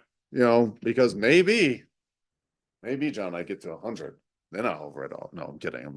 Even at 100, you know, so even at 100. So yeah, Past a certain point, we may need someone to read them to us. yes, yes. Well, audiobooks are still books. Sure. What are you reading right now? Um, I actually just finished Peter Heller's Burn. Peter Heller is one of those authors that I do not expect will appear in any textbooks at all. And that's why I say there are books that I will tell my son, hey, you have to read. Burn's probably not going to be one of them. Burn was Novel? Yeah, it's a novel. Peter Heller is a writer out of Colorado. And he writes about a book a year, maybe every other year. His famous book is The Dog Stars. Actually just named the puppy that I have after the dog, and that Jasper. And I have a signed edition of it. I never met the guy, but my mom found me a signed edition at one bookstore that they were selling for $5. Shockingly, they didn't know what they had. And I've read that book, I think, 3 times. But Burn was a serviceable story. It actually takes place in Maine. And in the book, the main characters were on a hunting trip and they emerge out of the Maine woods after 2 weeks, and Maine, Vermont, and New Hampshire have melted down into a secessionist war against the United States. Um, and they're trying to not get killed and they find this girl, and they're trying to find this girl's family while also survive. It was decent. Dog Stars is far better. Another book is The called The maple River. syrup went to their head, huh? Maple syrup does make an appearance in the book. Really? Oh yeah, and it was neat reading about. I mean, my hometown of Rockland was mentioned in the book. I loved hearing about all the geography. But if I, there it there was some sexual stuff. I was just like, this was a little awkward or whatever. Um, but yeah, I would highly recommend the Dog Stars if I ever teach a post-apocalyptic um literature class. The Road will make an appearance, but Dog Stars will also make Dog it. Stars, and The that's dog Peter Heller. Peter Heller. Okay. Phenomenal book. Um, I did, and I listened to it right now as a dad of two who also has like tons of chores to do, a husband. Since my dad's passing, my mom lives with us. I do have to, I have a lot of chores, and a lot of responsibility. So I listen to most of my books. If we're talking book that I'm reading, I'm rereading the Poetic Edda. That's just Norse mythology. Um, and so I'm wading through that again just for preparation. Uh, Ironically, I've never read the Prose Edda by Snorri Sturluson, so that's next on the list as I prepare for this class because I have that copy in the textbook. Um, Read the Epic of Gilgamesh again, so I like most of my reading has been um, a lot of mythology here recently, but that's just preparation for what I have to teach, reviewing. I'm also just brushing up on the Theogony by Hesiod. So yeah, was it Never Let You Go by was it considered I forget his name. He's a Japanese writer. He's Japanese British writer. I did pick that up just the other night, and a student told me that I should read it. So um, we'll find out if it's any good. Never Let You Go, or Never Let Me Go. So I've read another one of that guy's books called Clara and the Sun. It was okay. I give it a 7, but this is his Not the guy big who work. wrote Remains of the Day. I think so. I think so. Okay. Yeah. I read part of Never Let Me Go. Couldn't get into it. I'm gonna try.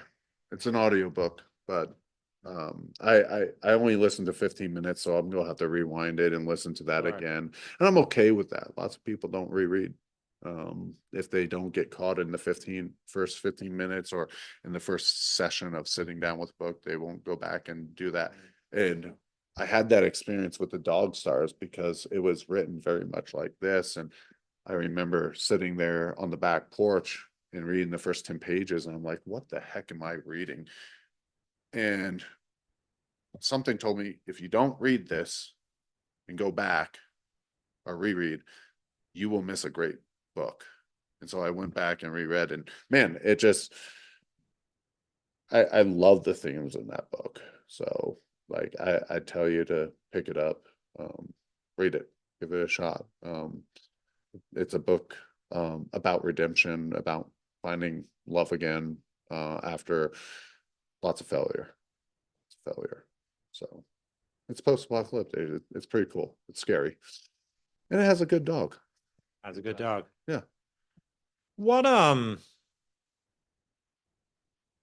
what is the relation that you have to Norse mythology? Do you see it as somehow something that is really fundamental to the West or not? Is it? It doesn't seem to be as influential as Greek mythology on our culture. I Is it don't something think that it is. exists sort of off to the side? Um, it's a little off to the side, but I think the reason I like Norse mythology is I've always lived in cold climates. And Maine is quite brutal.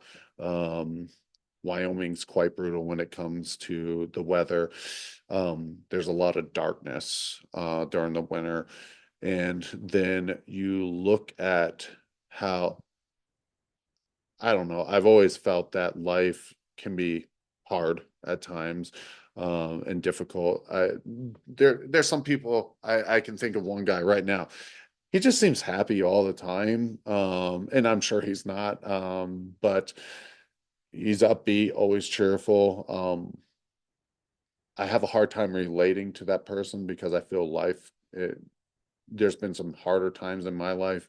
Um, but there always seems to be this good wins, and then there's the fighting. I love the violence of it, I guess. That sounds weird to say. But I love jujitsu. And I have always been attracted to not violence for violence sake, but just the idea of warfare and warfare strategy. And then you've got the gods just competing against these other elements. And um, I don't know. I just find if I find it to be the brutality, the scariness of it to be very realistic. The Did the Norse uncertainty. see the underpinnings of the world as being more chaotic Yes. than the Greeks did? More, I mean, the Greeks begin with chaos. I mean, chaos is the beginning of the theogony with Hesiod. Hmm. It's the gap. I don't know if it's more or less. I think they're similar. Okay. I just don't like, yeah, I don't know how, I don't, the Greeks seem one step away from the Romans. The Romans had a lot more technology, civilization, and I I guess because I didn't grow up in cities, this is just me formulating my thoughts here on in the moment. I didn't grow up in cities. I didn't grow up with all the structure and the beautiful architecture. I grew up in the woods, and that's I grew up in the cold, dark winters, and so I don't relate so much to the Greeks and city life, Athens. I like the Spartans; they're kind of cool, but still, they had a lot more structured life. Whereas the Norse, I mean, Thor, come on, he's strong, he's powerful, um, and he reminds me sort of like some backwoods lumberjack from Maine. He's got his hammer, but and a lumberjack would have an axe. But come on, like I just think it's cool. And then you look at the sagas. Some of it's laced with truth. Like they made it here to North America, and it was written in the Vinland sagas. And that's just they doubted it until Alonso Meadows was found up in Newfoundland, Hmm. and they have archaeological evidence that, like, hey, they were here and they were, making iron here. And that's how we know that it was a Viking settlement. And I grew up with those stories because I don't know if you know this, there was a Viking penny found in Maine too. So I think it was also like, hey, maybe the Vikings were here. There's some definite questions of whether that penny is a hoax or not. But I went to the Maine State Museum and saw the Viking penny. It's a real penny. It's the question is whether the archaeologists put it there or not. Will probably never know. But I grew up with these stories, Got and to get funded for your grants somehow. well, yeah, right. What's um, the essential view of the world that the Vikings had that's reflected in their mythology? I mean, Ragnarok is a story that seems to end the world yeah. with the resurgence of hell itself. Well, Is not there supposed? hell. Um, that's different. Okay, okay. So we can do a real quick dive into this. Hmm. We have the world tree, Yggdrasil, Hmm. right? And it has the 9 realms or 9 regions. Regions probably is a better way of saying it. And we are in Midgard, right? That's where we are. Our protector is Thor, um, as a people group in the mythology. But the gods don't really love us at all. They don't care. Like Odin is actually trying to get you killed. Right? He's actively trying to get you killed. He wants you to be a great warrior so he can harvest your soul. and take you to Valhalla, to Asgard.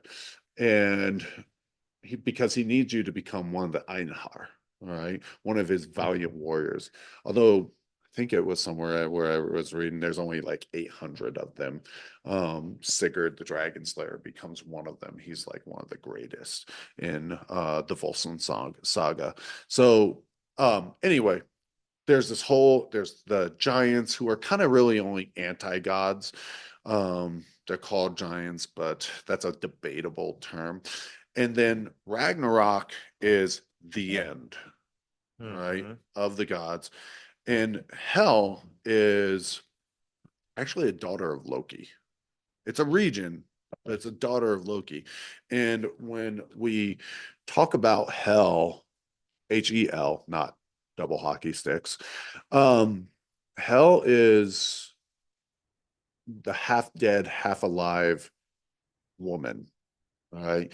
Half her body is completely just rotted, disgusting. The other half of her looks beautiful. And she's the ruler of hell.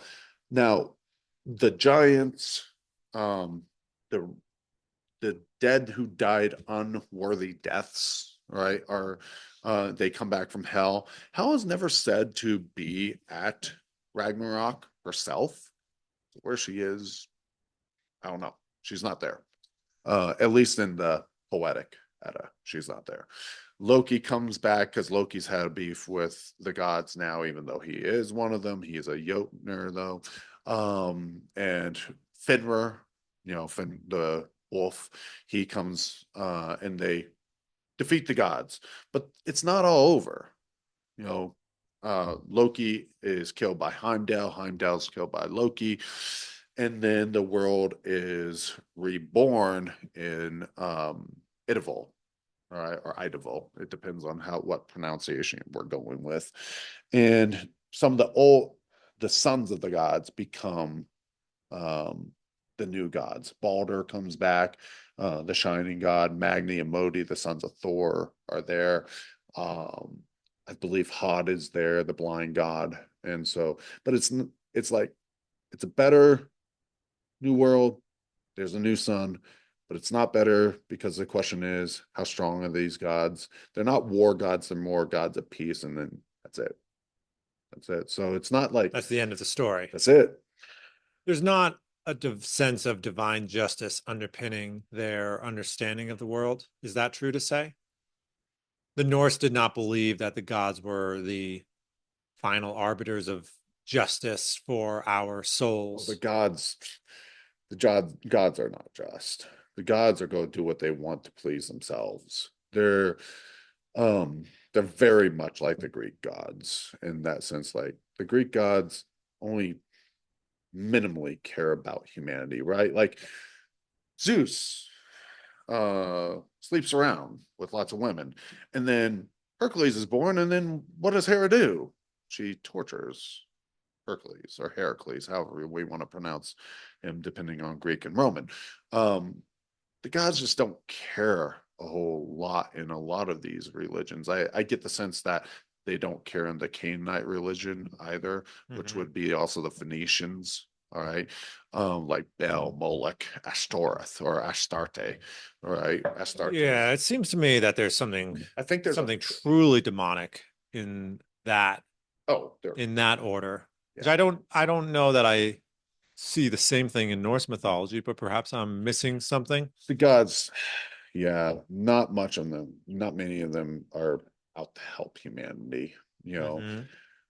what Frey is a fertile Frey is like Demeter, right? She makes the earth grow, but beyond that, is she really helping you, or is it just what she does?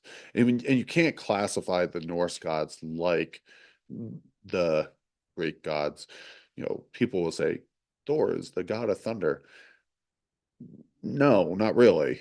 He only has thunder associated with him, I believe, in one story. Now, his name means the thunder, but does that mean that he was just a great fighter? Odin is a wise god, but he has also many other um, names, attributes. He's the hang god. He's all this different stuff. And so I feel that these gods are much more closer to actual human, um, they feel like humans. They feel flawed. Um, they feel good, or they're good at certain points, and they're scary and evil and terrifying in other points. And I think that's just human nature. Like, um, there's a lot of propensity for good in human nature, but there's a lot of propensity for evil. Like, for instance, I was actually really sad the last two or a week ago because I had two former students. You know, you invest a lot of time into your students, and both of them are arrested. One's facing pretty much life in prison for something terrible he did, and I'm all for him having life in prison, if not worse, um, for what he did, if that's what he actually did. And another one did something, you know, cruel to his girlfriend. So I think what the gods show us is sort of like, hey, are we as humans, you know, these guys are gods, but we as humans are also, um, we have the propensity for good, but we have the propensity for evil, or we have the propensity for complacency and not doing anything. So, But for the Norse, the gods were human characters just written very large. yeah, They were superheroes and supervillains, but still had human natures. I don't know if I can say superheroes or villains. I think they are complex like you and I. Um, as you read the literature, they're, you know, now Beowulf, he's a superhero, 100%. Like, you know, what does Beowulf do that is wrong in the Beowulf text? Nothing. You know, some people have tried to levy that he's braggadocious, that he is prideful, but all he's doing is a part of the culture, going back to like what's acceptable in cultures, right? Like we Mhm. talked about probably an hour ago, but he was just laying out for Rothgar in the text his resume when he says, I can defeat Grendel. He's not really bragging about himself. He's like, hey, I'm up to the task. Beowulf is a superhero. In the sagas, I think about certain warriors. Those are superhero texts. I don't have the Saga of the Volsungs, but Sigmund and Sigurd, um, man, those guys are superheroes. All right. Now they might be a little flawed, like David, all right, in the biblical text, like David and Bathsheba, right? But it's not so much where you're like, "Ah, I hate this guy." No, you still think, and these guys are heroes. Whereas the gods, again, they're more like us.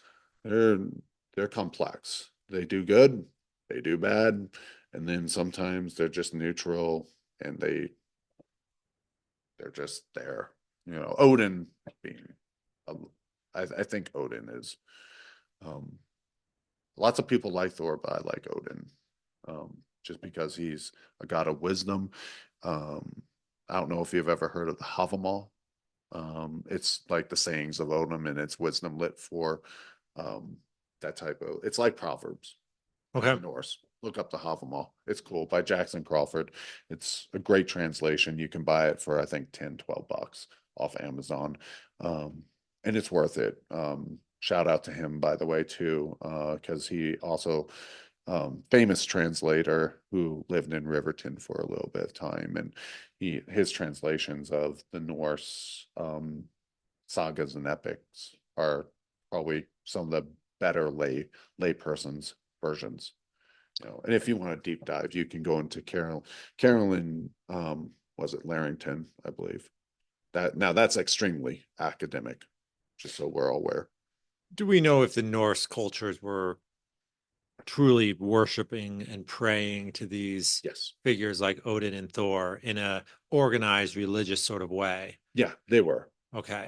It's Asta True. What that's the name of the modern version of it. I personally think the modern version of it is, and worshiping them is just downright ignorant. And that you would say like, oh, you're criticizing someone's religious beliefs. I I'm not, and here's the reason why. Um, the religious practices are pretty much lost. Like we know that they did a few things religiously. They would like Odin was the hang god. He hung himself on the uh, tree Yggdrasil, and then he to himself. But Mhm. then, in order to honor that, they would hang prisoners or captives of war in certain holy groves. We know Sure. that that was a practice. Let's hope we don't go back to that practice with Asatru. We know that they offered some animal sacrifices. We know, I think, one or two of their prayers. We know from secondhand accounts from I believe Ibn Fadlan, um, the burial practices of the Norse, burning the ship. But they had different burial practices throughout, time periods. So which time period are we talking about? Mm. So after that, it's just like, what are you following? You're just Okay. making it up. You're just making it up. So what we refer to as Norse mythology is reflective of a real belief system that certain people in what is present day Norway, Finland, and Sweden Iceland. and Iceland, Finland has its own stuff. So okay, some Finland, but not much. Denmark and Denmark, northern Germany. okay. And people would have really believed this as part of their religious structure for their 100, lives. 100%. And some of those stories have been formalized into what we now refer to as Norse mythology and So written down at some point. so we don't probably have any I from what I understand, the Poetic Edda does not have I know that no author is associated, and it's believed that monks in Iceland wrote it down. Right? Okay. The was it Codex Regius is where it comes from, and it's more than likely Catholic monks, just like Beowulf was um, rewritten more than likely from a now lost text by a Catholic monk. Snorri Sturluson, who wrote down the poetic or the prose edda, he was a Catholic monk. All right. And so what we have is secondhand from, you know, writers that had already people who had converted to Christianity. These are stories that are probably written down 150 to 200 years after Iceland has converted to Christianity. So we're also not only are the religious practices lost, we only have so much, whereas the Greek canon we have a lot more. You know, Okay. and that's So Norse mythology is a thinner body of work thinner than body. Greek mythology. Yeah, yeah. Um, it'll still take you time to get through the sagas and what we have of Norse mythology. You could probably read it though in what if you got really dedicated 6 months, 8 months. I mean, I have a pretty thick saga book. That's not all of it. I have a lot of translations. So yeah, Hmm. yeah, it would take you if that's all you're going to read, yes, you could get through it quickly. Whereas if we're going to go through Greek literature, buckle up. It's going to take you a little bit of time. There's the Greek plays, there's the Greek historians, there's the mythologies. There's a lot of Greek stuff. Yeah, But I mean, you have the Romans helping to preserve some of that. sure. So that's the Romans are pretty instrumental. Ovid is pretty instrumental in preserving what the Greeks had. And we also have a lot that's lost. What's really sad is, the Lighthouse of Alexandria burns down. What did we lose? Right? From the Greeks, from the Egyptians, from the Romans, from the Persians. Like, what do we lose? It's fun to think about, but I'm also grateful for what we have from Yeah. history. And it's cool that, um, like Mesopotamia, Epic of Gilgamesh. The Epic of Gilgamesh is fairly new on the world scene, although it's old, one of the oldest stories, because what cuneiform just got translated in the late 1800s, early 1900s, I Okay. believe. Sure. Only 10%, from what I remember, of cuneiform tablets have been translated.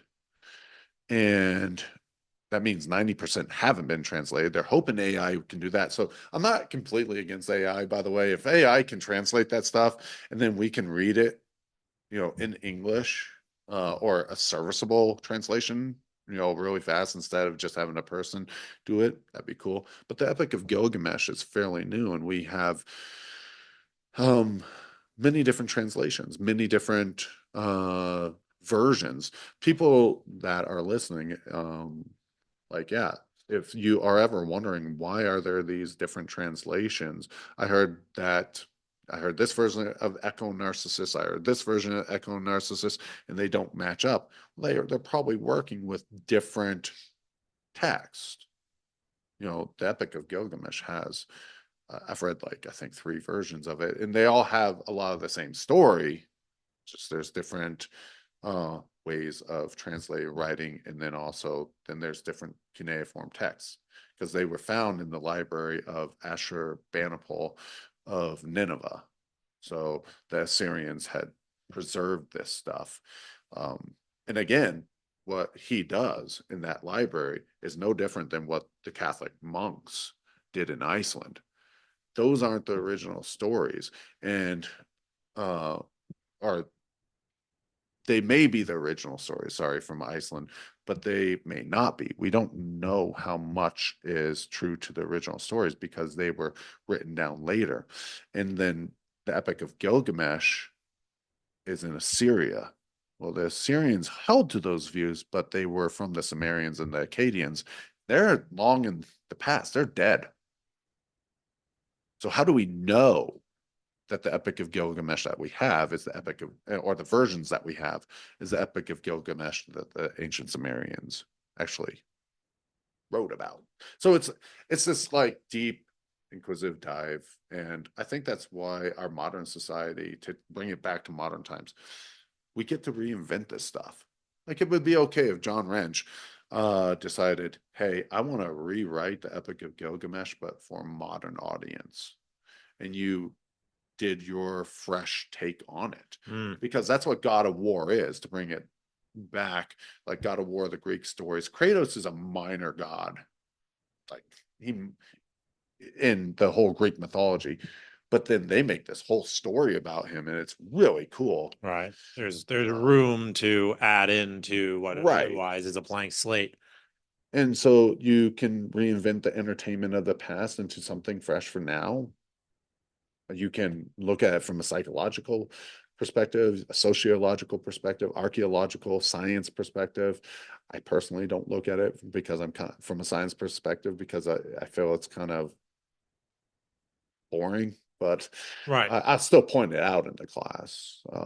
But yeah, I mean, um, yeah, it's neat. And no, yeah, I mean, mythology, that's what I always I wanted to be an archaeologist when I was young, and I didn't become that. I was like, well, I'll make money somewhere else, and teaching.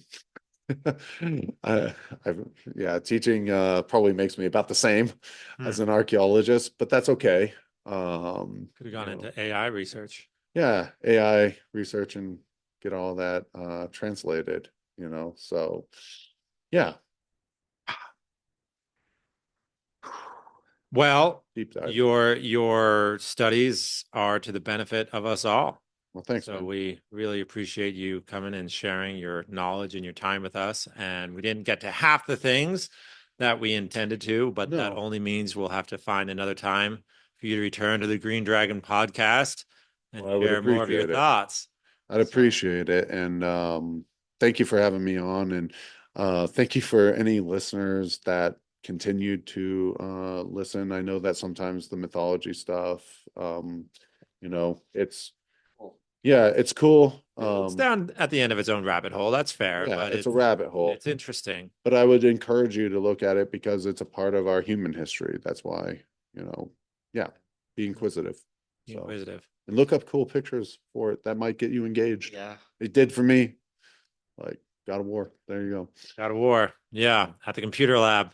So Yep. you never know who's going to come squeeze your shoulder. So You never end up know. getting Chinese Yeah, food. yeah. End up getting Chinese food, and yeah, you spend the next, what, 20, 21 years of your life with that person. So that's good stuff too.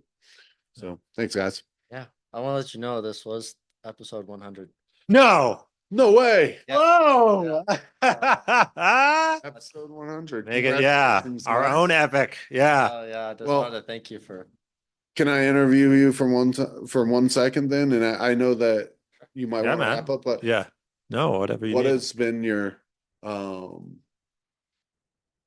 the happiest or I let me rephrase that. What has been the thing that brings you back to this podcast every single week or every other week? What is it that brings you joy in this podcast or brings you happiness in this podcast?